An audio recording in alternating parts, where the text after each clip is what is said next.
Assalamualaikum warahmatullahi wabarakatuh. Saya Ifatul Ula dan ada rekanita saya, Diah Umiyatun Nasiah. Di sini kami dari kelompok 7 akan mempresentasikan mengenai pembagian hadis dan ilmu hadis. Pembagian hadis dan ilmu hadis yang pertama adalah hadis fi'liyah atau biasa disebut juga dengan hadis fi'li. Yang secara bahasa fi'li berarti perbuatan dan tindakan, sedangkan secara istilah adalah segala perbuatan yang disandarkan kepada Nabi Shallallahu Alaihi Wasallam. Di mana dalam hadis tersebut terdapat berita tentang perbuatan Nabi Shallallahu Alaihi Wasallam yang menjadi anutan perilaku para sahabat pada saat itu dan menjadi keharusan bagi semua umat Islam untuk mengikutinya. Salah satu contoh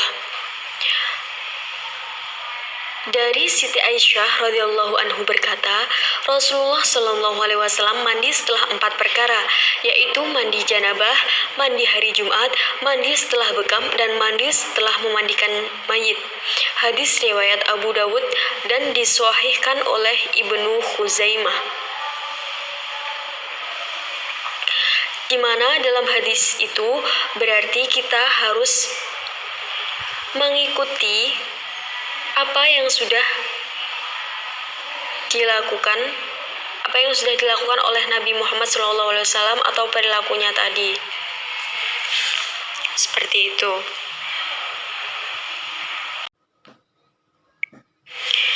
Yang ketiga ada hadis qauliyah, biasa disebut dengan hadis qauli.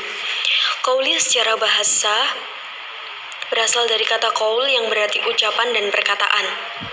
Sedangkan menurut istilah adalah segala bentuk perkataan atau ucapan yang disandarkan kepada Nabi Shallallahu Alaihi Wasallam yang berisi berbagai tuntutan dan petunjuk, peristiwa, syarak, dan kisah, baik yang berkaitan dengan aspek akidah, syariat, maupun akhlak. Contohnya adalah dari sahabat Anas bin Malik, sesungguhnya Rasulullah Shallallahu Alaihi Wasallam bersabda, barang siapa yang mengunjungi orang yang alim, maka dia benar-benar telah mengunjungiku, dan barang siapa telah mengunjungiku, maka wajib baginya syafaatku, dan baginya setiap langkah adalah pahala orang yang mati syahid. Seperti itu. Yang ketiga ada hadis takririyah atau biasa disebut dengan hadis takriri. Berasal dari kata takrir yang berarti ketetapan, sedangkan menurut istilah berarti segala ketetapan Nabi terhadap apa yang datang atau dilakukan oleh para sahabatnya. Nabi Shallallahu Alaihi Wasallam membiarkan atau mendiamkan suatu perbuatan yang dilakukan oleh para sahabatnya tanpa memberikan penegasan apakah beliau membenarkan atau mempermasalahkannya. Contohnya, sesungguhnya Ibnu Abbas telah mengabarkan kepadanya bahwa Khalid bin Al-Khalid yang juga dijuluki sebagai Syaifullah telah mengabarkan kepadanya bahwa ia dan Rasulullah SAW pernah menemui bibinya yaitu Maimunah yang juga bibi daripada Ibnu Abbas. Kemudian ia mendapati biawak yang telah terpanggang yang dibawa oleh saudara bibinya, yakni Hudzaifah bintu Al-Haris dari Najd. Maka Maimunah pun menyuguhkan biawak itu kepada Rasulullah SAW. Jarang sekali beliau memajukan tangannya untuk mengambil makanan sehingga beliau dipersilahkan bahwa makanan itu untuk beliau. Saat itu Rasulullah SAW menggerakkan tangannya ke arah biawak. Lalu seorang wanita yang hadir di situ berkata dan memberitahukan kepada beliau tentang makanan yang telah disuguhkan. Itu adalah biawak ya Rasulullah. Maka seketika Rasulullah SAW segera menarik tangannya kembali dari daging biawak sehingga Khalid bin Al-Walid pun bertanya, apakah daging biawak itu haram ya Rasulullah? Beliau menjawab tidak, akan tetapi daging itu tidak terdapat di negeri kaumku.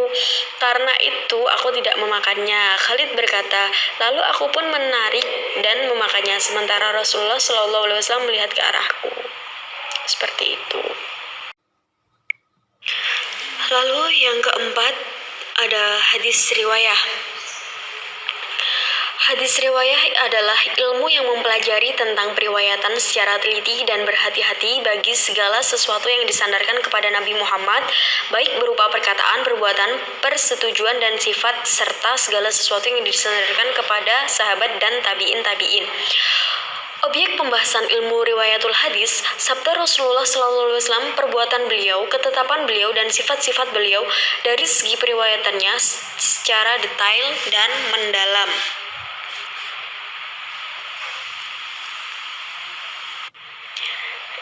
Jadi jelas dari definisi di atas kita dapat menarik beberapa poin, yaitu objek ilmu hadis riwayah adalah matan atau isi hadis yang disandarkan kepada Nabi, sahabat, dan tabi'in.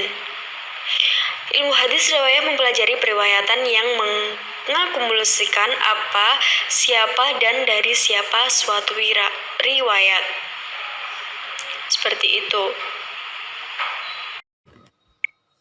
Hadis riwayah bil lafzi, yaitu meriwayatkan hadis sesuai dengan lafaz yang mereka terima dari Nabi SAW dan mereka hafal benar lafaz dari Nabi tersebut, atau dengan kata lain meriwayatkan dengan lafaz yang masih asli dari Nabi SAW.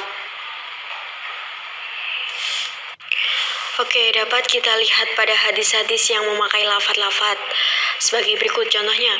Saya mendengar Rasulullah SAW. Artinya, dari Al-Mughirah radhiyallahu anhu, ia berkata, aku mendengar Rasulullah SAW bersabda, sesungguhnya dusta atas namaku itu tidak seperti dusta atas nama orang lain, dan barang siapa dusta atas namaku dengan sengaja, maka hendaknya ia menempati tempat duduknya di neraka. Hadis riwayat Muslim dan lain-lainnya.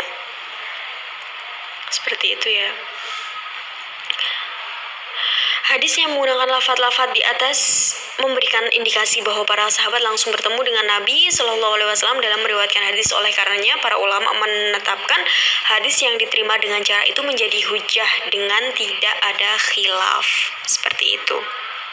Selanjutnya yaitu hadis riwayah bil makna, atau meriwayatkan hadis dengan makna. Maksudnya adalah meriwayatkan hadis dengan maknanya saja, sedangkan redaksinya disusun sendiri oleh orang yang meriwayatkan, atau dengan kata lain, apa yang diucapkan oleh Rasulullah hanya dipahami maksudnya saja, lalu disampaikan oleh para sahabat dengan lafaz atau susunan redaksi mereka sendiri. Hal ini dikarenakan para sahabat tidak sama daya ingatannya, ada yang kuat dan ada pula yang lemah. Jadi, sahabat menyampaikan hadis tidak sama persis apa yang Rasulullah ucapkan, hanya berupa maknanya saja, tetapi tidak mengurangi maknanya sedikit pun. Hadis diroyah. Menurut Imam Asyuyuti, ilmu hadis diroyah adalah ilmu yang mempelajari tentang hakikat periwayatan, syarat-syaratnya, macam-macamnya, dan hukum-hukumnya, keadaan para perawi, syarat-syarat mereka, macam-macam periwayatan, dan hal yang berkaitan dengannya. Hadis diroyah disebut dengan juga ilmu mustahalul hadis atau kaidah-kaidah untuk mengetahui hal ihwal sanad, matan, cara-cara menerima dan menyampaikan hadis, sifat-sifat rawi, dan lain sebagainya. Pokok pembahasan ilmu diroyah. Yang pertama yaitu rijal al-sanad, sering disebut riwayat perawi al-hadis, yaitu untayan informasi tentang sosok perawi yang menceritakan matan hadis dari satu rawi kepada rawi yang lain sampai pada penghimpun hadis. Yang kedua yaitu jarh ta'dil, adalah unsur ilmu hadis yang penting dalam menentukan perawi hadis, diterima atau ditolak matan hadisnya. Dengan kata lain, hadis Nabi dinilai sahih atau tidak didasarkan pada penilaian itu. Jadi, jarh ta'dil memfokuskan pada perawi dalam segi kejujuran, hafalan, dan lainnya yang berhubungan dengan hadis.